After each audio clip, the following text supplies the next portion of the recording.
Hai semuanya. Jadi di video kali ini kita akan membahas tentang 3 poin. Yang pertama, TKI, TKW, dan Bipatrit. Kalian penasaran gak sih apa itu TKI, TKW, dan Bipatrit? Apa? Kalian penasaran kan? Makanya tonton video ini sampai habis karena kita bakal ngejelasin 3 poin tersebut yang dikemas secara menarik. Tunggu ya guys ya, pokoknya kalian jangan kemana-mana. Bye-bye.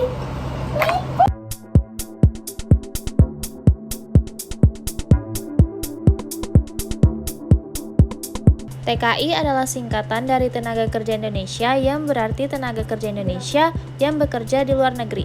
Para pekerja ini biasa disebut dengan pekerja migran dan bekerja di berbagai negara seperti Malaysia, Singapura, dan Arab Saudi. TKW adalah singkatan dari Tenaga Kerja Wanita yang berarti tenaga kerja perempuan Indonesia yang bekerja di luar negeri. Jumlah pekerja migran Indonesia terus meningkat selama bertahun-tahun dan mereka merupakan sumber pendapatan penting bagi banyak keluarga di Indonesia. Namun, banyak dari para pekerja ini menghadapi berbagai tantangan seperti eksploitasi, pelecehan, dan kurangnya perlindungan hukum. Perlu dicatat bahwa beberapa pekerja migran Indonesia mungkin menjadi tidak berdokumen atau menjadi TKI gelap ketika visa mereka habis masa berlakunya, sehingga membuat mereka rentan terhadap perbuatan pidana seperti eksploitasi, pelecehan, dan sebagainya yang tadi.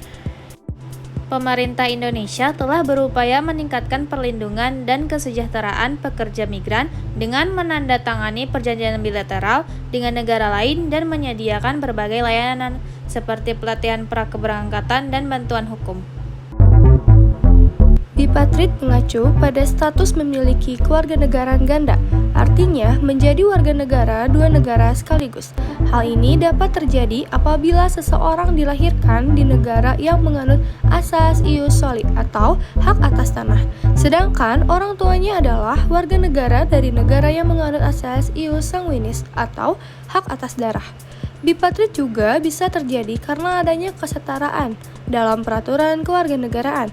Status bipatrit umumnya disebabkan oleh perbedaan peraturan kewarganegaraan berbagai negara. Namun di Indonesia, Undang-Undang Kewarganegaraan tidak mengenal kewarganegaraan ganda atau keadaan tanpa kewarganegaraan atau yang disebut sebagai apatrid. Pemerintah Indonesia hanya mengenal kewarganegaraan ganda secara terbatas bagi anak hasil perkawinan campuran.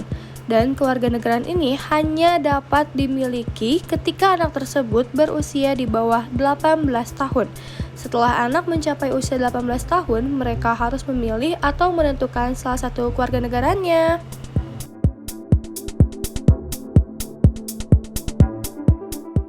Kalau TKI dan TKW bikin suatu pelanggaran di luar negeri, itu hukumnya apa sih? Kalau Bipatrit itu gimana? Apabila seorang pekerja migran Indonesia, yaitu TKI atau TKW, yang melakukan tindak pidana di luar negeri, maka hukum negara tersebut akan berlaku terhadap kasus tersebut.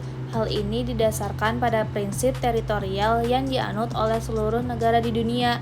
Negara tempat terjadinya kejahatan dapat menerapkan hukum pidananya terhadap siapa saja yang melakukan kejahatan di wilayahnya, termasuk warga negara asing.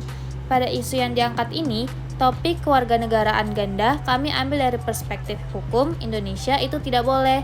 Jadi seseorang harus memilih kewarganegaraannya terlebih dahulu agar dapat ditentukan diadili di negara mana. Jika ia tidak mau memilih, orang tersebut tidak diakui sebagai warga negara Indonesia sesuai dengan pasal 23 Undang-Undang Kewarganegaraan dan diadili di negara sisanya.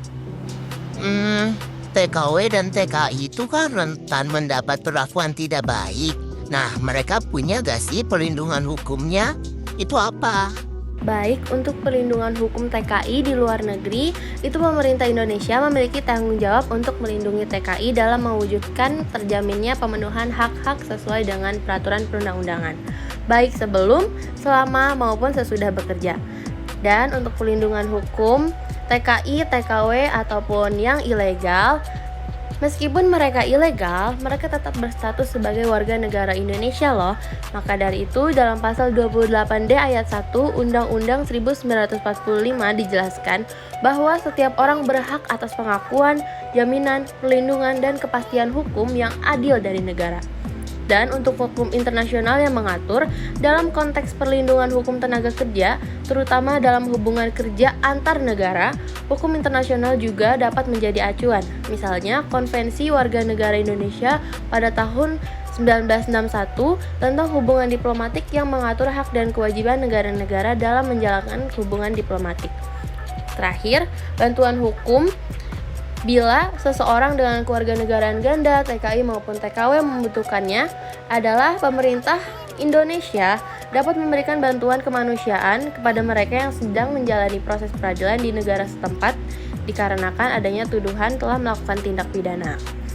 Kalau pernikahan antara dua negara itu, hukumnya apa sih Indonesia? Dan anaknya masuk warga negara mana ya kira-kira? Namun, jika terjadinya perkawinan dua negara ini di Indonesia disebut dengan perkawinan campuran. Adapun undang-undang yang mengatur hal ini sebagai berikut. Poin A.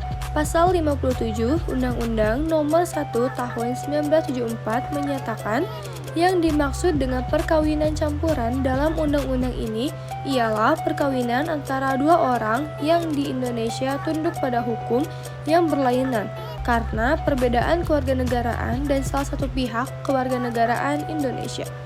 Poin B.